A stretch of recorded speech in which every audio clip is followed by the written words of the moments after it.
তারান এটি মুছালই সারাদিন এমন ঠোঁটের মধ্যে লিপস্টিক দেওয়া না থাকলে ভাল লাগে, কথা কইতেও ভাল লাগে না। যাই হোক, এটা মুছলেও যায় না, এটা ধুলে হেরফেরে যাইব। একটা নিউজ শেয়ার করার লেগে আইসি আপনাদের লগে। নিউজটা হয়েছে একটা গুড নিউজ। ভাবতেছি নিউজটা দিমু কি দিব না ভাবতেছিলাম, তারপর ভাবলাম দিয়েই দেই। গাইজ আমি তো বিদেশ যাইতে আছি, বিদেশ। ওই যে ফেসবুকে দেখি না মানুষে কত সুন্দর ছবি তুলে, একদম সিনেমেটিক রোমান্টিক। যদিও আমার বেটা রোমান্টিক না, একদমই আনরোমান্টিক।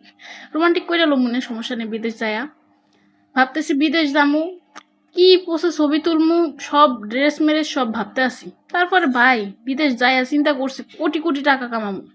এত টাকা কামামু রে ভাই, আত্মীয় স্বজন ব্যাগ দেখলে খালি জ্বলবো জ্বলবো। ঠিক আছে, যাই হোক আপনারাও দেখেন বিদেশ যামু, অনেক টাকা কামামু। কিন্তু ও না, আবার আরেকটা আছে তো, আমরা তিনজনে বিদেশ যামু, সাথে ওই যে আমার মিনুডারে তো সবাই কম বেশি সবাই চিনেন, আমার মিনুরও নিয়ে যামু। কিন্তু এবার আর খাসার ভুল হইব না। কারা জানি করছিল না খাসার ভুল হয়েছে, এটা তাদের জন্য আমার খুবই কষ্ট লাগছে। তাদের এরকম পোষ্য প্রাণী যারা পালে বা ভালোবাসে তারাই জানে যে এটা প্রতি কীরকম মায়া। যাই হোক, ভাবতেছি যে বিদেশ যামু, অনেক টাকা কামামু, মানুষ এত কথা কইছে, মুখের ফ্যাক্কার একটা জবাব দিয়া দিমু।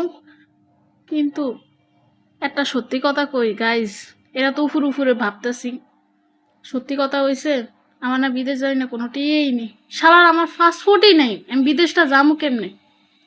যদি কোনো সহৃদয়বান, সরি উচ্চারণটা ভালো করে করে লি, সহৃদয়বান, নাহলে তো আবার বলবেন যে উচ্চারণে ভুল, সহৃদয়বান ব্যক্তি থাকেন প্লিজ আমারে, আমার বেড়ারে আর আমার মাইয়ের লেগে করে টিয়া দিয়েন।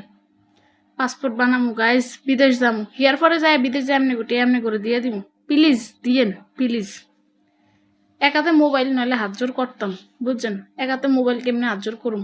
প্লিজ অনেক অনুরোধ কইরা কইতেছি, প্লিজ প্লিজ গাইজ, সবাই কয়টা টাকা দিয়েন, তাহলে বিদেশ যাইতারুম। আমার অনেক স্বপ্ন বিদেশ যাওয়ার না। ঠিক আছে।